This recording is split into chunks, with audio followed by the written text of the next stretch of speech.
quiet is almost over, and when it ends, it is going to end fast. Right now, portions of the country are dealing with something that almost nobody had on their radar heading into this week. Snow flurries in New York, Vermont, Ohio, Michigan, in late April. That is not a forecast error. That is a real atmospheric anomaly. And it tells us something important about the kind of instability that is loaded into the atmosphere right now. But here is what makes this week so significant.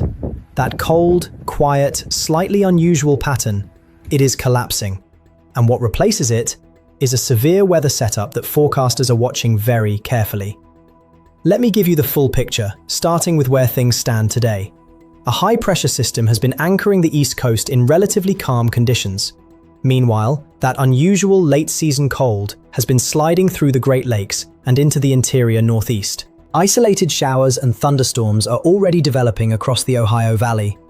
The Dakotas are seeing some light activity as well, and out across the high plains, there is already a marginal threat in effect today. Isolated large hail and damaging winds are possible from the Central Plains stretching across the Dakotas. That is today. That is Phase 1. Phase 2 is a different conversation entirely. Thursday is the day that has been flagged by the Storm Prediction Center. A strong low-pressure system is going to intensify, and it is going to intensify over the northern plains. As it does, it is going to pull rich Gulf moisture northward. That moisture is going to collide with a very strong wind shear profile that has been building for days. The environment being constructed for Thursday afternoon is one that supports organized, long-track severe weather. Here is how this is expected to unfold. Between 3 and 4 in the afternoon, initial supercells will fire. The initial trigger zone stretches from northern Kansas up into southern Minnesota. These early storms matter. Supercells that fire in the 3 to 4 p.m. window before the line forms, those are the storms most capable of producing significant tornadoes. Because once the storms upscale and merge into a line, and they will likely merge into a line Thursday evening, the tornado threat shifts more toward a wind and hail event. That squall line is expected to extend from northern Oklahoma all the way up to the upper peninsula of Michigan. That is a massive corridor. The Storm Prediction Center has issued a slight risk for a large portion of the central United States on Thursday. Inside that corridor, Oklahoma City and Tulsa in Oklahoma, Wichita, Topeka, and Kansas City in Kansas, Des Moines in Iowa, and Omaha in Nebraska, Springfield and areas across central Illinois. All of these communities are in the highlighted zone. All hazards are on the table. Very large hail, damaging winds, tornadoes. If you are in any of these areas, do not wait for Thursday morning to make your plan. Do it now. Know where your shelter is. Know how you are getting weather alerts. Thursday afternoon and evening is when this becomes urgent. But I want to come back to something important: storm mode. Because the difference between a discrete supercell environment and a squall line environment is not just academic. If these storms manage to stay semi-discrete, if the squall line formation takes longer than expected, the tornado threat escalates significantly. Long-track tornadoes become much more possible in a discrete supercell environment. That is the scenario that forecasters are watching very closely as models continue to refine the timing. The more quickly the storms consolidate into a line, the more the threat shifts from tornadoes to widespread damaging winds. Either scenario is serious, but they require different levels of awareness for different parts of the risk area. If you are in southern Minnesota, northern Iowa, or northwest Missouri, you are closest to where those initial supercells are expected to fire. Your window of greatest tornado risk is Thursday afternoon, before the line consolidates. Further south into Oklahoma and Kansas, your risk extends through the evening as the squall line pushes through. Now, Friday does not let up. The severe weather threat does not end Thursday night. It reorganizes. By Friday afternoon, the focus shifts. The storm system tracks southward, and the severe weather re-intensifies across Illinois and Wisconsin in the north, while simultaneously ramping back up across the southern corridor. Dallas, Little Rock, and into Louisiana are all highlighted Friday. The lower Mississippi River Valley becomes the primary focus. Damaging winds, large hail, and isolated tornadoes remain possible. And if you have been paying attention to the pattern at all this spring, you know that the lower Mississippi Valley and the areas surrounding it have already been dealing with an active season. Friday adds another chapter. Zoom out further, and the picture gets even more active. Saturday brings yet another significant return of severe weather. This time, the focus shifts to Oklahoma, Kansas, and Texas in the west, and simultaneously to the deep south. Dixie Alley comes into focus on Saturday with a renewed threat across Mississippi, Alabama, and surrounding states. And then Sunday, Monday, Tuesday, Wednesday. Models are signaling a new storm system crossing the Rockies by the beginning of next week. That system has the potential to produce another significant severe weather outbreak across the Central Plains. This is not a one-event week.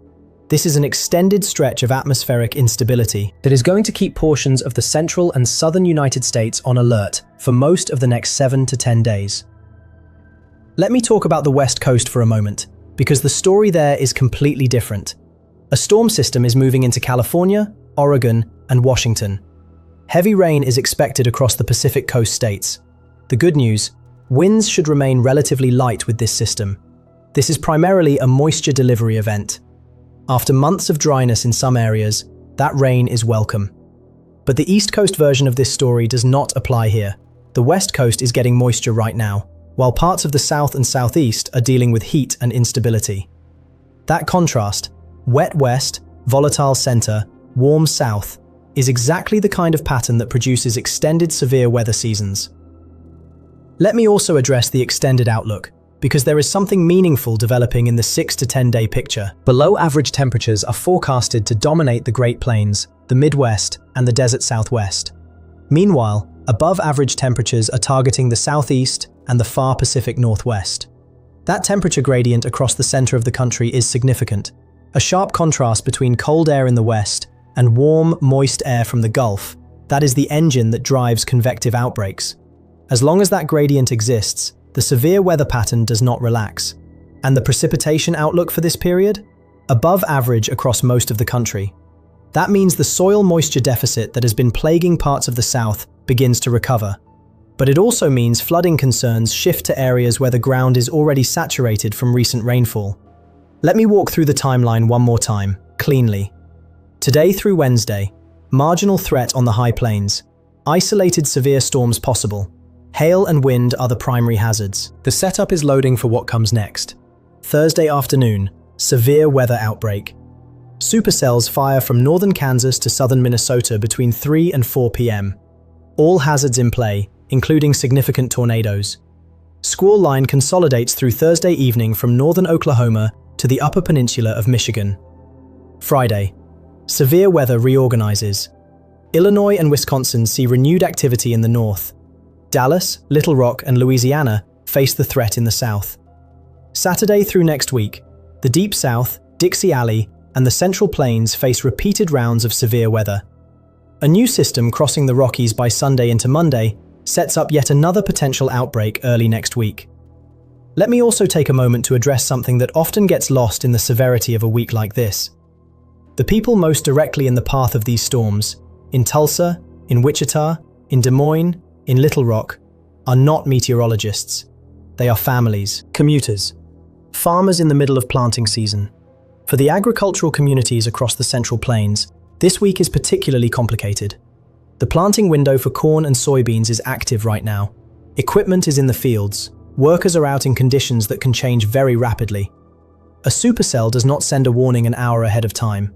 It sends a warning maybe 20 minutes ahead of time, if you are paying attention. So the message is not just be aware. The message is have a specific plan. A physical location you can reach in under 5 minutes. A weather alert app that pushes notifications, not just passive forecasts. Someone you can call who is watching the same data you are. When supercells are firing across the Central Plains Thursday afternoon, you do not want to be figuring out your plan in that moment. Before I let you go, a word on the snow flurries. New York, Vermont, Ohio, Michigan. Late April. This is the kind of anomaly that gets dismissed as a quirk, but in the context of what we are watching develop atmospherically, it actually tells a story. It speaks to the sharp temperature gradient that has been sitting over the country, cold enough to produce snow flurries in the northeast, while Gulf moisture and instability build to the south and west. That gradient is the instability engine, and as the cold retreats and the warm air surges northward, that energy does not disappear. It converts into wind, into hail, into rotation. One more thing worth mentioning, and this is for the people in Ohio and Indiana. The remnants of Thursday's system are expected to push into the Ohio Valley and the Great Lakes region through Friday night into Saturday. That means communities in Ohio, Indiana, and surrounding areas should not assume they are completely out of the picture. The threat level is lower here than in the primary corridor, but a lower threat does not mean no threat. Damaging winds and isolated severe storms remain possible as the system pushes east through the weekend. Stay connected to local forecasts if you are in the Ohio Valley. This system has a long tail, and that tail extends further east than some people realize. And one final note, for the agricultural communities across the Central Plains. The planting window for corn and soybeans is active right now. Equipment is in the fields, workers are outdoors. A supercell does not send a warning an hour in advance. It sends a warning of maybe 20 minutes, if you are paying attention. So the message this week is not just be aware. The message is, have a specific, physical plan. Know where your shelter is. Know how you are receiving alerts. Do not wait for Thursday afternoon to figure that out. This week, that atmospheric conversion is going to be on full display. We will be watching every model run, every mesoscale discussion, every update from the Storm Prediction Center. Stay weather aware. See you in the next update.